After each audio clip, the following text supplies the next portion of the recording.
देश की सबसे बड़ी लाइफ इंश्योरेंस कंपनी एलआईसी चर्चा में है। प्रधानमंत्री नरेंद्र मोदी ने संसद में एलआईसी की मजबूती को लेकर चर्चा की है। इसके अलावा एलआईसी ने अपने नतीजे भी पेश किए हैं। इन तमाम मुद्दों पर बात करने के लिए मेरे साथ है एलआईसी के चेयरमैन सिद्धार्थ मोहंती। सर, हमारे साथ जुड़ने के लिए बहुत बहुत शुक्रिया। सबसे पहले तो आपको बधाई, जो प्रधानमंत्री ने एलआईसी को लेकर एक भरोसा दिया और एक बात कही है कि एलआईसी मजबूत है और आगे और मजबूत होगा। तो इसको आप कैसे देखते हैं, और इसके अलावा क्या चीजें ऐसी है जो आपने प्लान करी हुई है जो प्रधानमंत्री, देश के प्रधानमंत्री को इतना ज्यादा भरोसा दे रही है?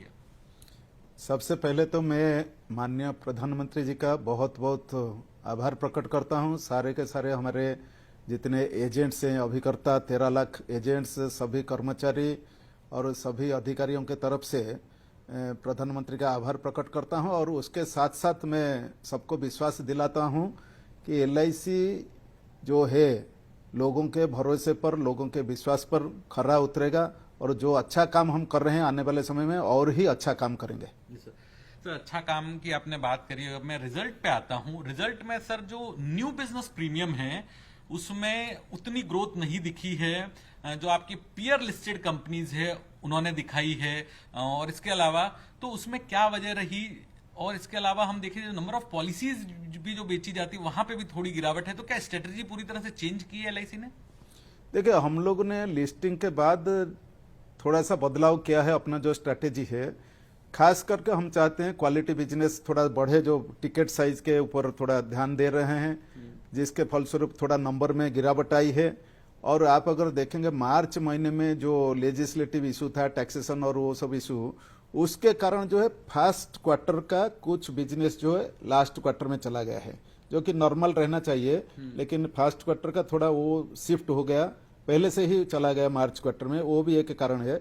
इसके अलावा हमारा जो ग्रुप इंश्योरेंस बिजनेस है, जिसमें बड़ा प्रीमियम आता है, थोक में प्रीमियम आता है, उसका जो प्रीमियम रिसीवेबल जो आना था वो कहीं ना कहीं थोड़ा डेफर हो गया है। एम्प्लॉयर और जो ये है वो लोगों ने डेफर किया कि बाद में हम देखेंगे इंटरेस्ट रेट किस दिशा में मूव कर रहा है, क्या है, उसके कारण भी थोड़ा सा इफेक्ट हुआ है। लेकिन मैं आपको भरोसा दिलाता हूं कि आने वाले टाइम में जो है डेफिनेटली हमारा अच्छा ग्रोथ रेट रहेगा, बोथ पॉलिसी और जो प्रीमियम के ऊपर रहेगा। और सर मार्केट शेयर भी हमने देखा कि उतार चढ़ाव बना हुआ, एक बार आप 60% से नीचे चले गए, वापस ऊपर आए। तो क्या मार्केट शेयर आप टारगेट कर रहे हैं कि ये जो एलआईसी का एक बेंचमार्क है इसको लेके हमको होल्ड करना है? नहीं, निश्चित रूप से मार्केट शेयर अगर आप देखेंगे क्वार्टर टू क्वार्टर ऊपर नीचे होता है, बट वर्ष के अंत में जो है डेफिनेटली हम लोग पिछले साल के तुलना में लक्ष्य रहेगा कि उसे ज्यादा मार्केट शेयर हो। लेकिन मार्केट शेयर की जहां तक बात है, मैं खाली मार्केट शेयर की बात नहीं करूंगा, मैं प्रॉफिटेबल मार्केट शेयर, क्योंकि अगर प्रॉफिट में नहीं देता हूं, खाली मार्केट शेयर बढ़ता है और यहाँ जो है हम मार्जिन नहीं कमाते, हमारे कस्टमर को अच्छा बोनस नहीं देते, हमारे शेयर होल्डर को अच्छा डिविडेंड नहीं देते, तो उसका कोई मतलब नहीं रहता है। इसलिए हम लोग जो है कॉन्शियसली अभी प्रॉफिटेबल मार्केट शेयर के ऊपर ध्यान दे रहे हैं, जिसके फलस्वरूप देखिए फर्स्ट क्वार्टर का जो रिजल्ट है, प्रॉफिटेबिलिटी बढ़ा है। तो प्रॉफिटेबल ग्रोथ की बात कर रहे हैं, मार्जिन पे ध्यान आप बात कर रहे हैं, लेकिन मार्जिन वीएनबी मार्जिन की बात करूं तो मिनिमल ग्रोथ है उसमें। और जो आपने पिछले क्वार्टर में हमारी बात हुई थी तब कहा था कि आप 4 year down the line, 5 year down the line 20 से 25% तक वीएनबी ग्रोथ जो है, मार्जिन ग्रोथ देख रहे हैं। लेकिन वहां पर कुछ डिसअपॉइंटमेंट है कि जो एक्सपेक्टेशन से आप उस ग्रोथ को नहीं पा रहे हैं? नहीं, मैं बताऊंगा, देखिए आप अगर इंडस्ट्री का पूरा देख लीजिए, जो फर्स्ट क्वार्टर इवन जो हमारे पीयर्स है, बहुत सारा जो है मार्जिन में थोड़ा सा प्रेशर आया है, गिरावट भी हुई है। और हम लोगों का margin almost flat, 1 basis point बढ़ा है, 13.6 था और 13.7 हुआ है। और इसका जो है कारण है कि हम लोगों का कॉन्शियसली हम लोग प्रोडक्ट मिक्स जो बढ़ा रहे हैं, लेकिन प्रोडक्ट मिक्स के अंदर भी कुछ कुछ प्रोडक्ट्स ऐसा है जिसमें मार्जिन थोड़ा ज्यादा होता है और कुछ प्रोडक्ट है कम है। तो ये थोड़ा सा उतार चढ़ाव है, लेकिन आने वाले समय में मैं मानता हूं कि डेफिनेटली इसमें वृद्धि होगी। और जो हमने पहले बोला है, जैसे कि आपने बताया है कि 20-22% तक हमारा लक्ष्य है कि हमारा मार्जिन, पिछले साल हमने 16.2% किया था और दिस ईयर जो है हमारे निश्चित रूप से उससे भी ज्यादा हम मार्जिन रखेंगे। अच्छा सर, एक चीज और, जिस तरह से आपने कहा कि प्रोडक्ट मिक्स आपका चेंज हुआ है, तो प्रोडक्ट मिक्स में क्योंकि मार्जिन ज्यादा चाहिए आपको, तो नॉन पार पे फोकस बढ़ाना पड़ेगा। तो नॉन पार पे किस तरह से फोकस बढ़ रहा है? नॉन पार का अब ओवरऑल ग्रोथ क्या है? नॉन पार की कितनी हिस्सेदारी है आपके प्रोडक्ट मिक्स में? तो देखिए कॉन्शियसली हमने लिस्टिंग के बाद फोकस किया है नॉन पर प्रोडक्ट का, जैसे वृद्धि हो प्रोडक्ट मिक्स में नॉन पर का हिस्सा बढ़े। नॉन पर का अगर देखेंगे एपी का जो शेयर है नॉन पर का पिछले साल इस समय जो था 7.75% था, वो बढ़ के ये जो फर्स्ट क्वार्टर अभी जो क्वार्टर हमने रिजल्ट दिया है उसमें 10.22% हुआ है, 10.22% शेयर ऑफ नॉन पर in the AP. So double digit share हो गया ऑलरेडी, और हमारा लक्ष्य है कि ये शेयर को और आगे बढ़ा के लेके जाएं। और नॉन पर प्रीमियम का जो ग्रोथ है वो 29-30% ग्रोथ हुआ है फर्स्ट क्वार्टर में। पार का थोड़ा सा जो गिरावट है जिसके कारण आप जो बोले थोड़ा सा हमारा ये लगा है, लेकिन नॉन पर का ग्रोथ अच्छा है। विद इन नॉन पर के अंदर भी बहुत सारे प्रोडक्ट्स ऐसे है, यूलिप है, टर्म है, एन्युटी है। कुछ प्रोडक्ट सेगमेंट में हमने 56% से ज्यादा भी वृद्धि दिखाए है। तो मेरा मानना है कि जो डिसीजन हमने लिया था लिस्टिंग के बाद, उस हिसाब से हमारे जो सेल्स फोर्स है वो लोगों को भी ट्रेनिंग दी गई थी, वो लोग उस दिशा में काम कर रहे हैं और रिजल्ट धीरे धीरे आएगा। ऑलरेडी अभी आप देख रहे हैं फर्स्ट क्वार्टर आने वाले टाइम में निश्चित रूप से इंप्रूव होगा इसमें। ये सर, तो आप कहते हैं कि नॉन पार में जो हिस्सेदारी है वो और बढ़ती रहेगी। यस सर, एक चीज और, जैसे एलआईसी जो है देश का सबसे बड़ा निवेशक है, सबसे ज्यादा आप इन्वेस्टमेंट करते हैं, इतना बड़ा आपका 40 लाख करोड़ से ज्यादा का एयूएम बुक है। तो जो Q1 था पहली तिमाही में इक्विटी मार्केट के अंदर कितना निवेश किया गया, और इसके अलावा जो प्रॉफिट बुकिंग का भी अगर आंकड़ा बता पाए तो जो आपके शेयर होल्डर है, निवेशक है, उनको पता चलेगा। नहीं, हम लोगों का निरंतर प्रयास रहा है कि जो मार्केट का जो मूवमेंट हो रहा है, मार्केट मूवमेंट में सबसे बड़े निवेशक होने के नाते हम लोग मार्केट मूवमेंट का सबसे अच्छा फायदा अपने ग्राहकों के लिए, अपने शेयर होल्डर के लिए हम बनाए। और उस हिसाब से अगर देखा जाए, हमने पहला तिमाही में अच्छा प्रॉफिट बुकिंग किया है, लगभग 14,000 करोड़ से थोड़ा ज्यादा इक्विटी में प्रॉफिट भी बुकिंग किया है। और इंक्रीमेंटल ग्रोथ है, टोटल जो पिछले साल जो इन्वेस्टमेंट हुआ था ये पीरियड, उससे भी ज्यादा हमने इन्वेस्ट किया है। Yes sir. फिर एक और चीज मैं आपसे समझना चाहूंगा, जैसे कल की जो प्रेस कॉन्फ्रेंस थी उसमें आपके द्वारा बताया गया कि जो एक बड़ा ग्रुप है अदानी ग्रुप, वहां पर जो निवेश है आपका वो अच्छे प्रॉफिट में है। ये मैं सवाल इसलिए पूछ रहा हूं क्योंकि साल की शुरुआत में काफी सवाल खड़े हो गए थे एलआईसी के निवेश को लेकर, और उससे एक असमंजस की स्थिति बन गई थी निवेशकों में, पॉलिसी होल्डर्स में, हम जिनसे बात करते थे। तो ये जो गुड प्रॉफिट है ये किस रेंज में है, और आप हमारे माध्यम से एक भरोसा देना चाहते हैं कि किसी तरह की कोई दिक्कत नहीं है एलआईसी के अंदर, जो पॉलिसी होल्डर्स ने पैसा निवेश किया है, जो इन्वेस्टर्स ने निवेश किया है, उनको किसी तरह की दिक्कत नहीं। और एक इस ग्रुप की लेकर जो चर्चा हो रही थी जिसमें अलग अलग तरह की बातें थी साल की शुरुआत में, वहां पर एक अच्छे मुनाफे पे आप बैठे हैं।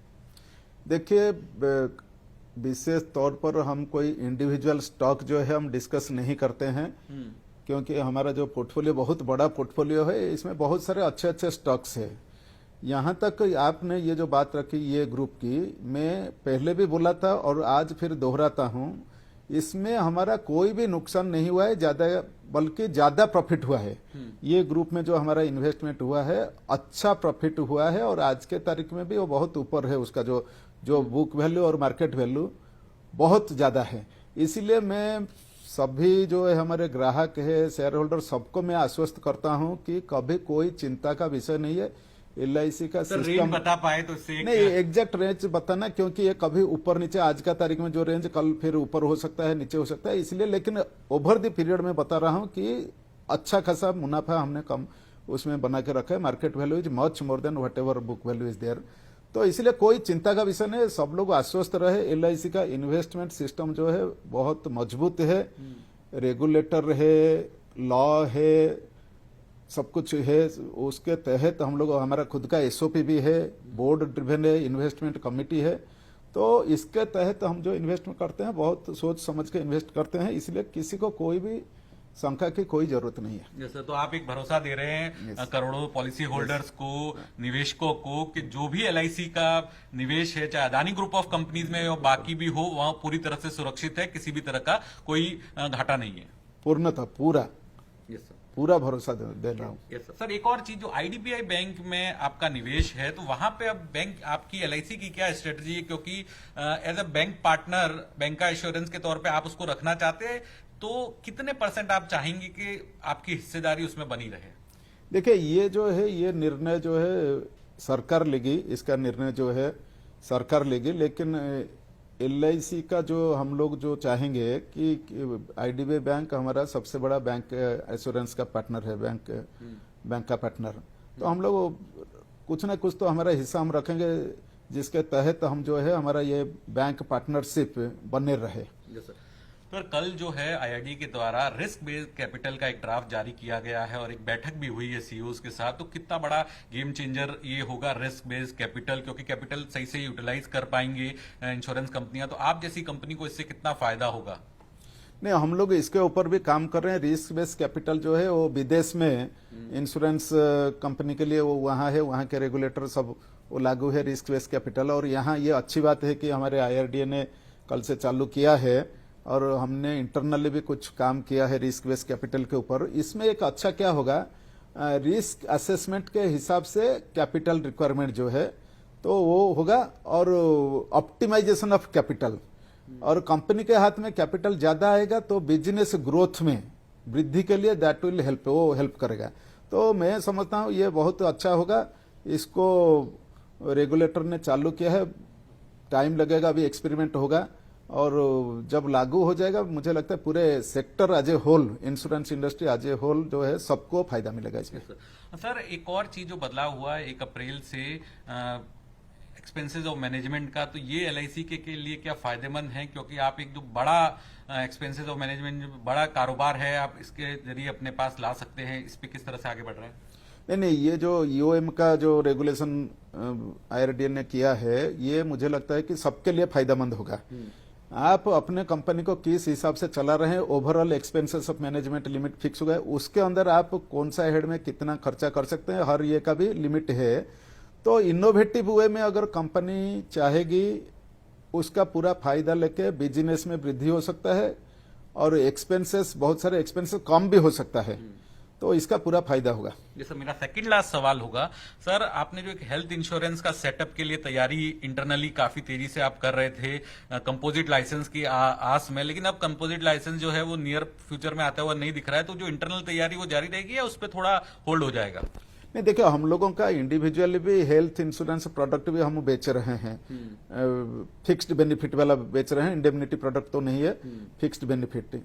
जब कंपोजिट लाइसेंस जब निर्णय लिया जाएगा तब हम लोग निश्चित रूप से उसको देखेंगे कि ये हमारे LIC के फायदे के लिए हो रहा है, हमारे ग्राहक के लिए, हमारे शेयर होल्डर, वो देख के सही समय पर हम उचित निर्णय लेंगे उसमें। लेकिन आप सर एक सेपरेट हेल्थ इंश्योरेंस कंपनी के लिए तैयार है, वो पूरा फोकस है? नहीं, हमारा एक हेल्थ इंश्योरेंस डिपार्टमेंट है, इंटरनली हम लोग काम कर रहे हैं, क्योंकि हमारा हेल्थ इंश्योरेंस प्रोडक्ट है, सर्विसिंग है, क्लेम भी होता है, इसलिए हमारा उसमें जो अनुभव रहा है।